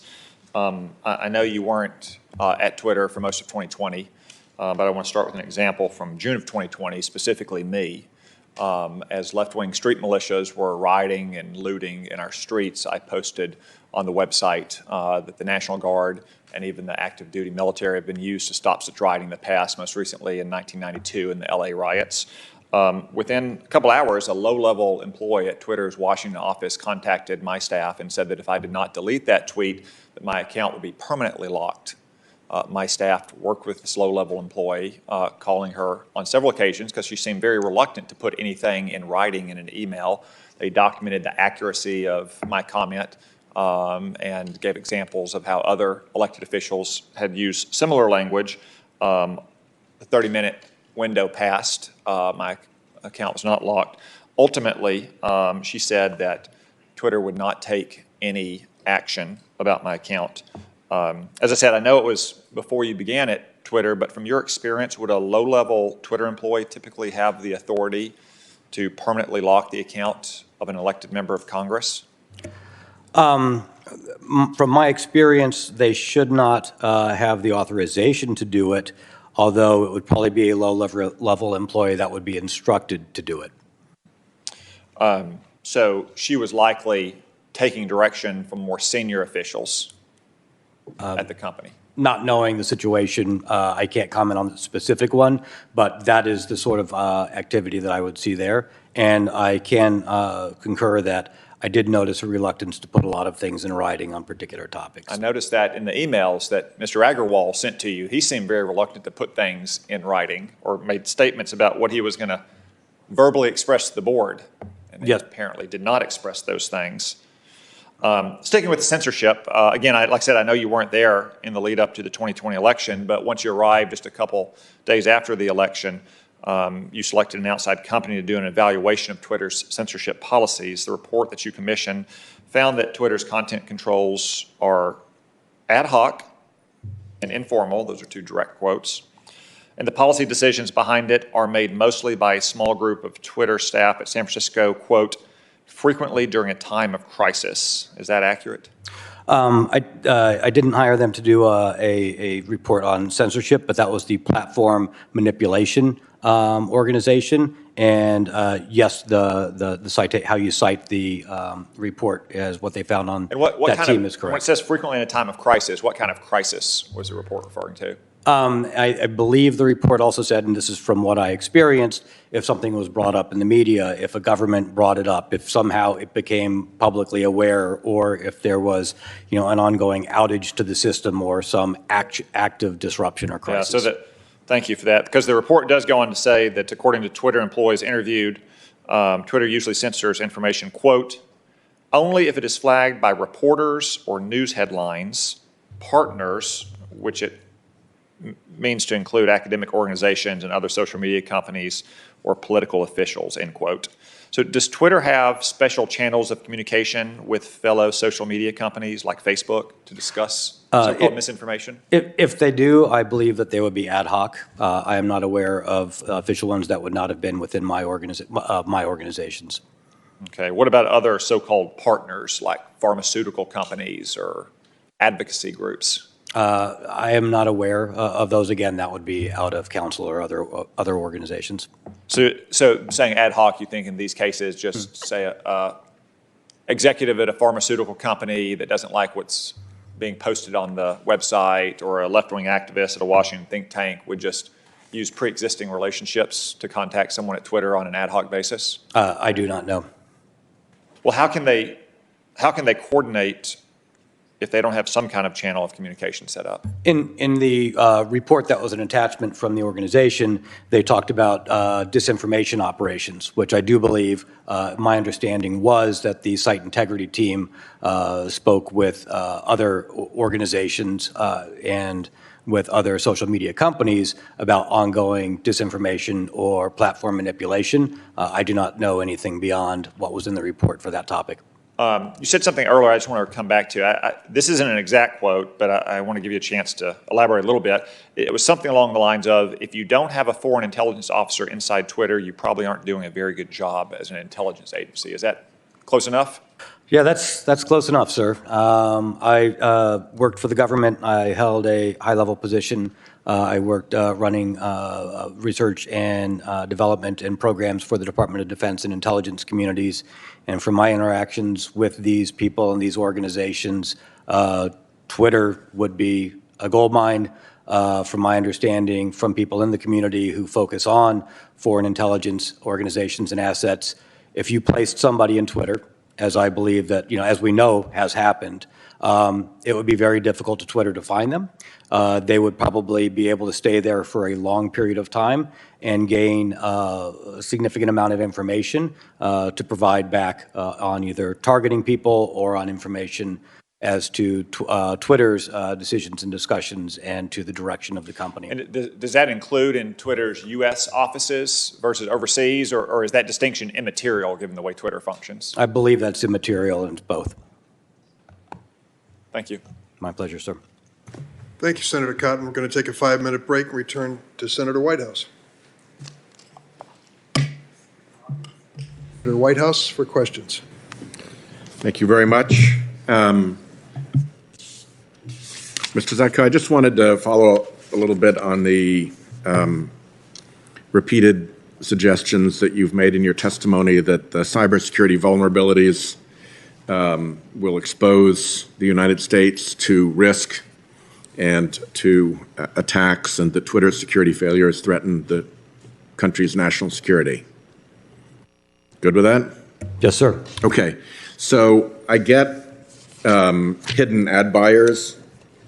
We saw the same thing with Facebook when they were taking ads with the payments denominated in rubles and not bothering to figure out that there might have been Russians behind those ads. And you've mentioned concerns about hidden Chinese ad buyers. But if we could talk a little bit more about the national security risk associated with, for instance, the unregistered Saudi foreign agent who worked at Twitter, or the pressure to hire Indian government agents. Walk us through a scenario of how an individual planted in Twitter like that could create a national security risk for the United States. And if you would, make particular reference to the fact that, at least when I use Twitter, I'm sending stuff out. It's intended to be public. So how, in that environment, can a foreign agent create national security risk of any significant nature? Yes, sir. There are several aspects to that. There's the non-public information that we've spoken about earlier today, your location, your phone number, your email address, things that aren't advertised to the world. In fact, I believe 200 million, if we want to say regular users, not necessarily from a national security standpoint. Twitter in 2020 internally assessed that they lost information on 200 million users for email addresses, phone numbers, other information like that. This is the information that you need in order to start taking over other people's accounts. With your phone number and an email address, I can hijack your phone number. I can then change your Gmail, your Coinbase, your Ameritrade, your other accounts. I can cause financial harm that way. I can then assume your identity. But more importantly, I probably want to be able to understand your whereabouts, your network, and understand, well, I'll give you an example in foreign governments, a concern, and then we can apply that to the United States. There were requests for information about members in the farmers' protest. There might be organizations or groups in the United States where, once I know your home address and your home phone number, I can approach you in real life. I can put pressure on you. I could possibly recruit you. You could be a witting or unwitting accomplice, and then I could influence you or target you for influence operations in the real world. Let me just offer the thought that my home address and phone number and email address are pretty widely known, and indeed in the public domain. So how does Twitter access to that information? Is there more, or what's the difference between being able to look me up in the phone book and having Twitter access to that information? Having been in the public sector myself, yes, a lot of my information became known. There's also a lot of people who are in particular roles where that information is not known. And the targeting of them, perhaps staffers, perhaps aides, perhaps people around you influencing to build that network, which we have seen within, not Twitter, but which the U.S. and the intelligence communities have seen as part of the great game in the intelligence communities and world. Okay, so just play that out for me a little bit more, given that so much of this information is available through other channels.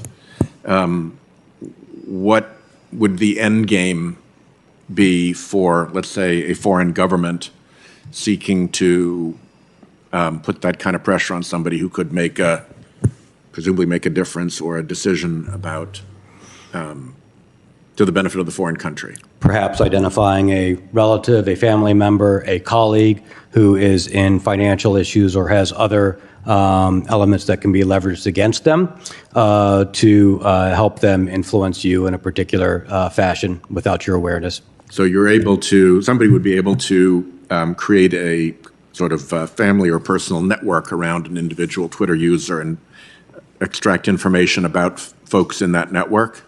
That is one particular aspect that intelligence communities are trying to do. How would that take place? If somebody's gotten into the Twitter system, how do they find that out? Well, it might be used in combination with other data collection sources. For instance, one of the concerns of U.S. People traveling to other countries was there information in the OPM database? And can that information be cross-indexed against the healthcare industry databases that have been lost? Do we know that this person has a particular political bias on Twitter, and start to tie all of these things together for people of influence or access within governments or within sensitive positions? Thanks very much. My time is up. Thanks, Senator Whitehouse. Senator Cornyn. Mr. Zatko, I want to explore just in the next 6 minutes the kind of data that is available on American citizens that can be used for appropriate or inappropriate purposes. You're familiar with the concept of ubiquitous technical surveillance, aren't you?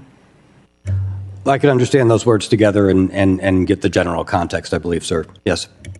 Basically, all the cameras that are publicly posted, data on your smartphone. You've already talked about geolocation data, the type of transactions you engage in, where your home is, how much you paid for it.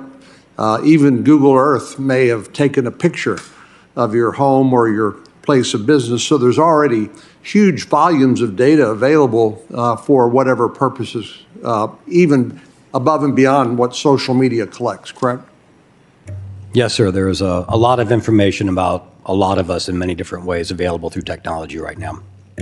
And I dare say, I bet most Americans just can't fathom the volume of data, and that's without even getting to things like social media. For example, in 2015, I think it was, there was a hack of the Office of Personnel Management records. I think it was 22 million records of government employees, including their applications for security clearances, was hacked reportedly by the People's Republic of China. And then if people decide that they want to figure out their family ancestry and use one of the DNA testing companies, my understanding is much of the testing is outsourced to places like China, where obviously it's not secure from Chinese government access. And so when we're talking about the privacy concerns of Americans, this is not just limited to platforms like Twitter and social media, correct? That is correct, sir. I was informed I was in that OPM database and that my information and my security clearance information was collected as well. And turning to Twitter, you've already talked about the lack of what I would call protection from insider threats in the intelligence community. If you're working in the intelligence community, they have logging protocols that will determine who accesses what information, correct, so it can be audited later on to determine whether there had been inappropriate access. That's the sort of protocols or mechanisms that were not available at places like Twitter when you worked there, correct? Yes, sir, correct. And so anyone who could get access to that information could, on top of all the information that I asked you about earlier outside of social media, if you look at the cumulative data picture, is that the kind of information that foreign governments like the People's Republic of China are regularly accessing for their purposes?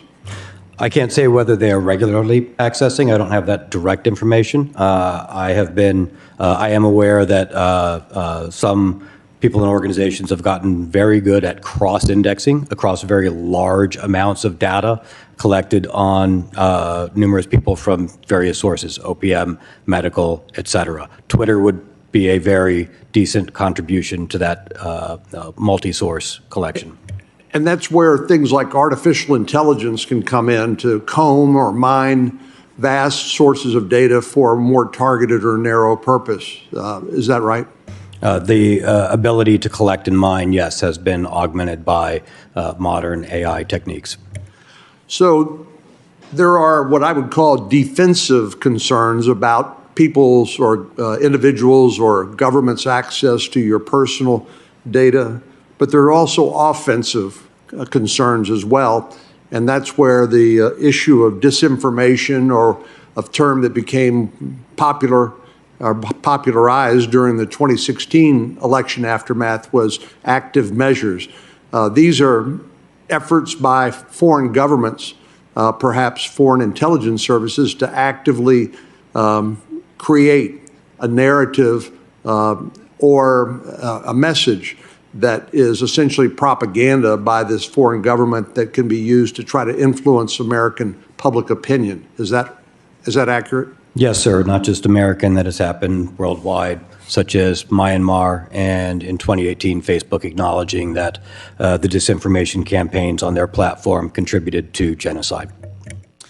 And as you pointed out earlier, it's not just when you're looking at the data that is available on each one of us as American citizens, for whatever purposes, for good or ill, there's also a lot of information about who we interact with, right? There's something in the intelligence community, sometimes they talk about pattern of life. Maybe you'd want to talk about a network of friends and associates, family members and the like, from which inquiring minds could obtain additional data about us. Yes, and to your point, information operations are of a concern. Twitter acknowledges that they do happen on their platform. They have disclosed numerous ones, and they are aware of others that are ongoing. I'm aware that TikTok, which is a Chinese company, I believe, and even Instagram, which is owned by Facebook, have 13-year-old age restrictions in terms of their terms of use. But there's no limitation on people's ability to pretend to be an adult, to pretend to be somebody that they're not, and gain access to social media accounts and to use it for whatever purpose that they wish. I can't speak to TikTok or Facebook. I'm not familiar with their internal technology for age gating. I do know that that was a challenge at Twitter, and from what I was told, the majority of age gating was voluntary self-reporting of what your age was.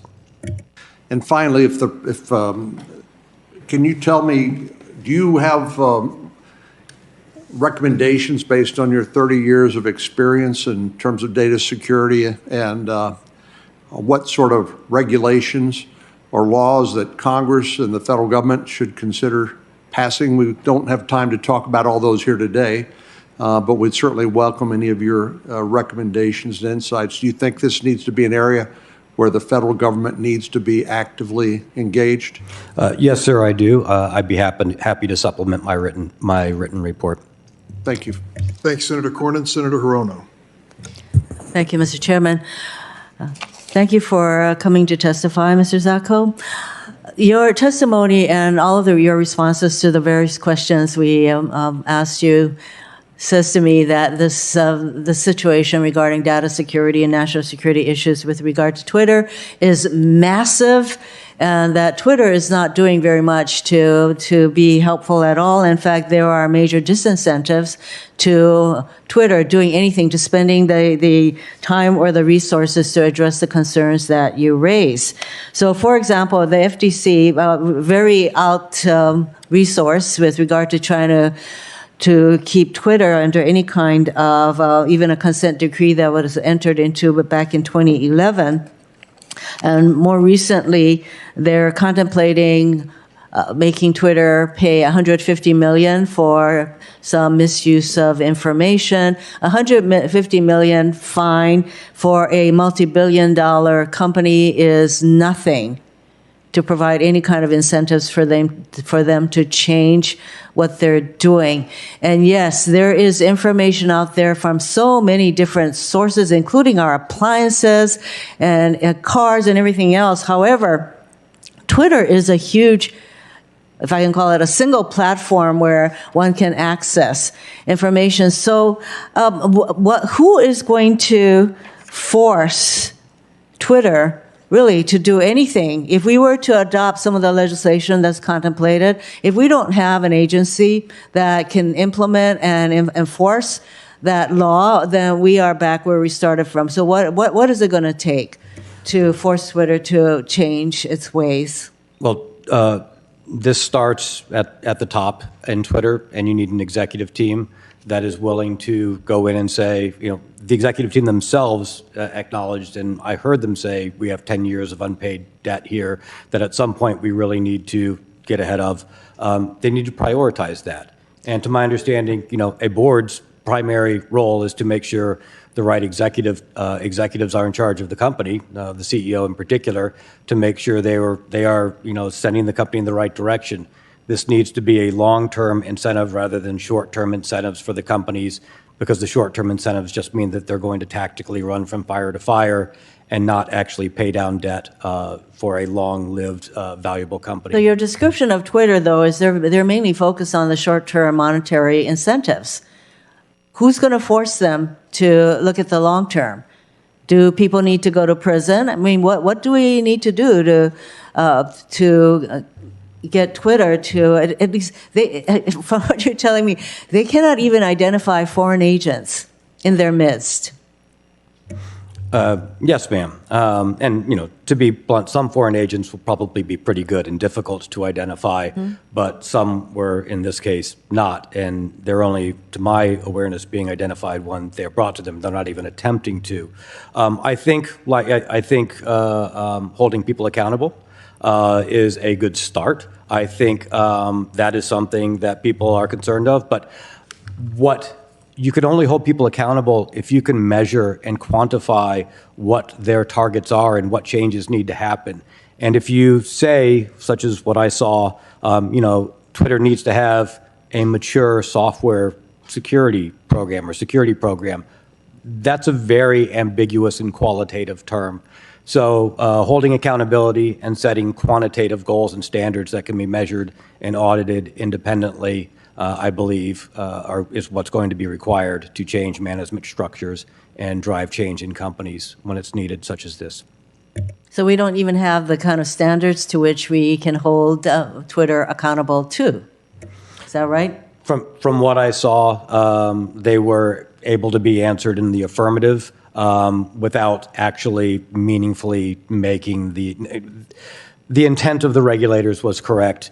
But you could then say, yes, I've done this, hold up an isolated example, and allow somebody to assume that that example was at the whole environment, knowing that you're misleading. Excuse me. So do French regulators have better standards to which to hold Twitter accountable to? My understanding is that one of the reasons the French CNIL is more feared is that they dig in technically and go towards more quantitative results that are less easy for organizations to sort of wordsmith around in their Yes. response and answers. I think that's something we can learn a lesson from. But specifically, are you sure that you discovered Twitter compromises its user data long after the users close their accounts? In fact, you stated that the accounts are simply deactivated while the data is not fully deleted. At the time of your departure from Twitter, was that the company's continuing general practice that they don't really eliminate the data? Yes, I was told straight out by the chief privacy officer that the FTC had come and asked, does Twitter delete user information when they leave the platform? And the reason this person told me this is he said, I need you to know this because other regulators are asking us, and this ruse is not going to hold up. So instead of answering whether we delete user data, we intentionally have replied, we deactivate users and try to sidestep the program because we know we do not delete user data and cannot comply with that if they demand us to. You would think that that would be something that they could do technically to be able to actually delete data, because for the users to deactivate your account means that there should be nothing there of your account information, etc. Isn't this something technically that they could do? This goes to one of the fundamental root problems I mentioned in my opening oral statement, which is they would need to know what data they have, where it is, and why they got it, and how long, who it's attached to in order to do that. If they did that, which should be a fundamental expectation that I would have as a user, yes, at that point they could absolutely delete the information. Thank you. Senator Graham's recognized for 6 minutes. Thank you very much for coming to the committee and giving us your insight. Something good will come from this. Do you believe that? I hope so. I'm basically risking my career and reputation, and if something good comes from this 5, 10 years down the road, it will have been worth it. It's a and you're sacrifice. willing to take that risk because it's that important to you? Yes, I've been doing this for 30 years. People who know me in the industry know that, I'm willing to put it all on the line, hoping that we can improve things. Well, I'm going to work with my Democratic colleagues to make sure this is not in vain. Let me ask you a question. Do you still use Twitter? I still have an account on Twitter. I still read it occasionally. I have not tweeted since I've left. Given what you know, would you recommend that all of us continue to use Twitter, or should we take a time out? I think Twitter is a hugely valuable service. It really shapes. So no matter what you said today, you're okay with the rest of us still tweeting? I think people should look at the information they're getting off of it differently, and I think people should put pressure on Twitter and ask questions from the public as well as from the government and regulators. You're not asking to shut them down, you're asking them to get better. Absolutely, sir. Okay. Would you buy Twitter given what you know? If you had the money. Yes, well, I guess that depended on the price. That's fair enough. But I guess the reason I asked that, for the rest of us, we take what you say seriously. It's pretty unnerving. I'm going to go ahead and use Twitter, but I'll use it differently. And if nothing good comes out of this, shame on us all. So let me just tell you where I'm headed. There's no way to deal with this without bipartisanship, from my point of view. So I'm working with Elizabeth Warren, of all people. We have different perspectives on most everything. But Elizabeth and I have come to believe that it's now time to look at social media platforms anew. And we have this general understanding among ourselves that the regulatory system regarding social media is not working effectively. Do you agree with that? Based upon what I saw, a lot of things aren't working effectively. Yes, sir. Okay. The Federal Trade Commission, that's the primary regulator for Twitter, as far as we know? I do not believe that Twitter should have been able to be viewed as in compliance with Well, my point is, do you know when the Federal Trade Commission was founded? No, sir, I do not. 1914. A lot has happened since 1914. World War I, World War II, and an explosion of social media. Would you say, given what you know, it seems like the regulatory bodies are sort of outgunned here? In big tech, I think they are absolutely outgunned. Yeah, they're like big time outgunned. And I want people to understand, paying a $150 million fine seems to be of little consequence. Is that your testimony? In this case, absolutely. Okay, so just imagine what I just said, Mr. Chairman. A company doesn't mind paying $150 million if they can just get back on to doing what they're doing. So one of the things I'm trying to do with Senator Warren and others is create a consequence for these organizations to give them an incentive to do better. Don't you think that's where we should be headed? Yes, sir, I do. Okay. One thing that, do you have a car? Yes, sir, I do. Do you have a driver's license? Yes, sir.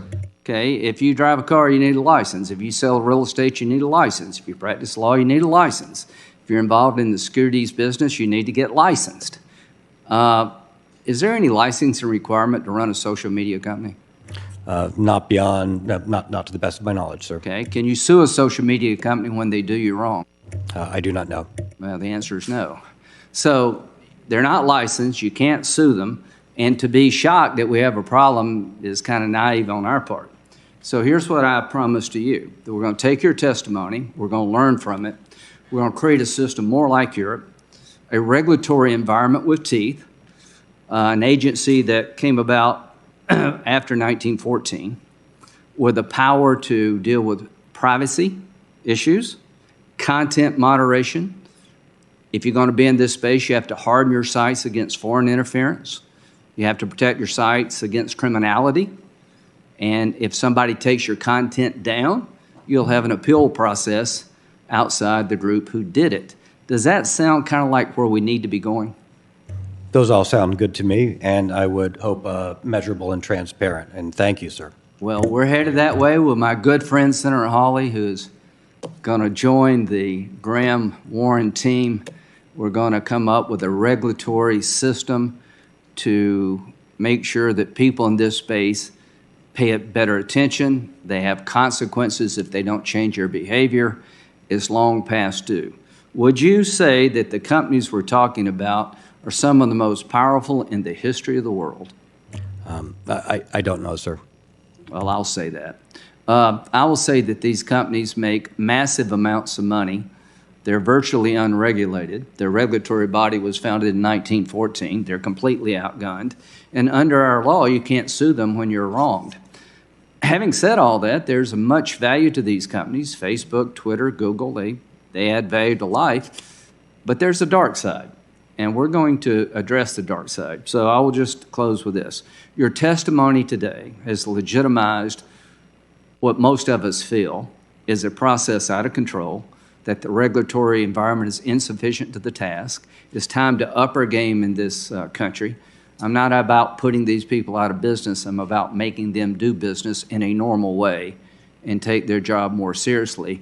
And if Elizabeth Warren and Lindsey Graham can come together around that concept, I think we're off to the races as a body. Thank you very much.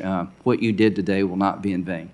Thank you very much, sir. If what I've done can contribute to positive change, it will be worth it. Thank you. Thank you, Senator Graham. Mr. Zacko, thank you for joining us. Mudge, thank you for joining us. I'd like to ask you about what you encountered in terms of the corporate incentives at the top of the company. Something like pushing patches and security updates to employee devices. Cyber hygiene is not easy, but that's a relatively low-cost way to mitigate a lot of risk. And there is significant risk here, reputational risk, financial risk. So why, based upon your experience working within Twitter's corporate leadership, would the company not have elected to take that step to mitigate risk in that relatively low-cost way, or other steps like that? I didn't see any financial incentives at the top levels that would then give prioritization to such efforts. In fact, I saw incentives counter to that, and combined with a culture where the company needs a crisis to operate and is driven by crises, those didn't afford time or focus, from what I saw, to do the basic security hygiene. What are the incentives against something like patching? So it was just, so I'll give you an example. One of the things that I was surprised while I was there, we did a media day from the executives for the street. It was the first one that Twitter had done in a very long time. It set very ambitious goals for growth, for revenue growth, goals that I was concerned that the company would not be able to hit. Not too many months after that, there was an internal value creation award presented to me, offering $10 million if we tripled these growth goals. And I raised concern saying, I don't know how we can do that unless we entirely cut corners everywhere. I do not like this incentive structure. How are we going to be able to devote resources to the basics, such as fixing security patching, getting the systems up to date, building a development and testing environment for all of the different Okay, but how functions. is the growth incentive hostile to something like pushing software updates to employee devices? And given that is a, as I understand it, a fundamental security practice, a basic cyber hygiene practice, why were you unable to implement a change like that sort of baseline hygiene practice where you'd want all employee devices to be updated to the latest version? Yes, I brought that up numerous times. I was repeatedly told that 92% of the systems had security software, and I kept asking, what is the security software reporting? It took me a month plus to get the truth that 30% of the systems were not received. They had turned off software updates. There was a culture of not reporting bad results up, only reporting good results up, because that was the internal incentive structure. You were rewarded based upon relationships and how you performed in an emergency, not for identifying existing errors and doing the groundwork for keeping the lights on running the business. My inability to find such basic information was disturbing. So you couldn't get the authorization, for example, to implement an MDM system or some system to push patches out to user devices, or you just couldn't work the bureaucracy to make it happen? I had the authorization. I couldn't get the real information because people were misrepresenting to the executive team, and the executive team was then further misrepresenting only good news and incorrect news to the board. So it took me several months to start going and getting ground truth and to find out that this had been a culture of only present good and positive reports up, and that's how you move forward in the company. Okay. Let's talk about the data, much of it no doubt sensitive within Twitter's possession, and some of the most alarming aspects of your disclosure and testimony is that the extent to which Twitter may not know what it has. What would be, and of course you don't know what you don't know, but what would be an example of the kinds of data sets that Twitter might possess but not fully understand it possesses? And what would be the mechanisms other than monitoring user activity by which it would have accumulated such data? Sure. One example, I was surprised to see that in an internal incident review in 2020, 50 million Twitter employees' information had been exposed. And that number confused me because Twitter doesn't have 50 million employees. Twitter has all of the information of all past employees, contractors, and other users because they haven't deleted that data. They've kept that data in that system, and those systems, when they are expose that information. That was surprising to me. Sorry, what was the second part of your question, sir? No, that's helpful, and I'm running low on time, so I want to get to this next point, and I know some of my colleagues have covered it, but the risks associated with targeted advertising, whether for the purpose of inducing targeted users to click on links that could then harvest data about their devices or their web use or their location, or possibly inject malware, or for targeted influence campaigns. Can you please talk about what you observed and what you view to be the risks associated with the advertising model and the capability of enterprise clients of Twitter's to target ads and links to specific users? Yes, so that area wasn't specifically my domain. That was under the executive of sales engineering. The parts that I believe are relevant were not only the additional report that we talked about earlier with the information operations, but I did see that data sets internally to the organization when I first joined, thousands of users had access to the advertisers' information, including their bank accounts and routing numbers. And when I first joined, people could change that information, and you could understand why changing the banking account information of a company such as Apple or Nike might be problematic. Final question, and then I'll yield to Senator Hawley, and I'm going to follow up with you on this one for the record as well to get as much detail as possible. But what records, documents, or technical information, with as much specificity as you can muster right now, would you suggest that the Congress should seek from Twitter to understand the extent of the alleged lax security practices, but also what data may have been exfiltrated, when and by whom, what the level of national security risk might be? What should we be seeking from this company so that we can assess the level of risk and the threat and make policy accordingly? Yes, sir. I submitted, I believe, 100-plus pages in my disclosure with data talking about the sources of that data and providing a roadmap for investigators.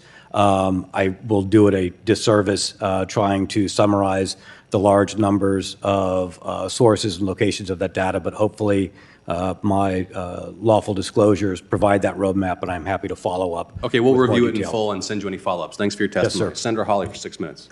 Thank you very much, Mr. Chairman. Mr. Zatko, thank you for being here. Thanks for your testimony. Thank you. I want to make sure I got this straight. You've stated today and in your report that about 4,000 Twitter employees are classified as engineers. Is that right? Yes, sir. At the time, half the employees, I believe there were 7,000-plus full-time employees. Got it. And that means that these 4,000-ish employees would have had access to live user data all over Twitter. They could access individual users' personal information, including their live data. Have I got that right? Yes, sir. If they, so they would have access to the production environment. If they spent the time to meander around and look around, they would find that they could access these large troves of data. Including geolocation data? Did you testify to that earlier today? I know that Twitter has IP locations and that they do use geolocation services based upon IP addresses. Wow, 4,000 employees with access to that data. That's extraordinary. So those employees would be in a position then, if they wanted to get this information and dox Twitter users. Is that fair to say? That is a concern of mine, sir, yes. Wow. That's a significant concern. 4,000 people with the ability to dox individual users who pick up the phone and use Twitter. That's extraordinary. Have you ever seen it happen? I have seen numerous situations where Twitter engineers had to patch a problem, and I said, what was the problem? And they said, oh, engineers could tweet as anybody. The data was exposed in this part, and it was always reactionary rather in finding these wounds left and right and putting Band-Aids on them because the systemic underlying problems were not addressed, the broad access to too much information and too many systems. When you say Twitter engineers could tweet as anybody, tell me what that means. That meant a Twitter engineer understanding how the running systems and the data flows were operating could then access and inject or put forward information as I mentioned in my oral statement, any of the senators sitting here today. And have you ever seen that happen? No, not directly. Not directly. Are you concerned it has happened? Do you have some reason to believe it may have happened? The number of cases that were reported to me by individual engineers saying, hey, we found this, I'm going to try and have somebody fix it, where that was the exact problem and we wouldn't know if it had happened in the past, yes, I am concerned. Wow. I think that's pretty significant testimony. Let me make sure that I understand also just this point. A Facebook whistleblower came forward a couple of years ago now, came to me, to my office, and told us that at Facebook they at least had some policies on the books that restricted back-end developers from using or from accessing user data. Now, whether or not those policies were ever followed, who really knows? But is it your testimony to me that Twitter had no similar policies in place that would have restricted these 4,000 engineers from accessing user data in this way? Not technical enforcement, technical policies that were enforced. I did see basic policies such as, hey, you're not supposed to access inappropriate systems, but I also saw policies saying that your work laptops should only run in the following setups, and I was aware that I don't believe any of the laptops were in compliance with those policies. None of the laptops? Based upon the policy that I read, I do not believe any of the laptops were in compliance with that security policy. Zero in compliance with their policy. That's extraordinary. Let me ask you about this. That same Facebook whistleblower told us a couple of years ago now that Twitter's content moderation staff routinely collaborated with content moderators at Facebook and Google. Is that true to your knowledge? Do you have any information about that? That would be in a team under counsel, and I wouldn't have firsthand knowledge of that. Are you aware of any Twitter policies that would have prohibited coordination on content moderation between Facebook, Google, and Twitter? Not to the best of my knowledge, I am not aware. Okay, so it's eminently possible, is what you're saying. Yes, sir. Let me ask you about this. Are you aware of any communications regarding content moderation with Twitter staff and the United States government in your time at the company? I'm familiar of the conversations that happen through Department of Homeland Security, the traffic light protocol, where there are messages sent out to organizations about threats that maybe the FBI or other organizations had insight into. So earlier this year, documents that we obtained from a different whistleblower at the Department of Homeland Security exposed that the disinformation board that the Department of Homeland Security set up, that first on the disinformation board's list of companies to meet with was Twitter. And they had an extensive memo, which by the way is public information now. We've released it. You can go and look at it. But they had a memo prepared with notes for this meeting with Twitter, talking about cooperation in content moderation and frankly in monitoring Americans' speech. And now we know that thousands of Twitter employees have access to that. This was all in these documents. I guess my question to you is, and I know you weren't in those meetings, but why do you suppose that the disinformation board had Twitter first on the list of entities to come to talk about coordinating, monitoring American speech? I can't opine on that, but I can say that Twitter is a tremendously influential platform, and we do know that there are information operations being run on Twitter.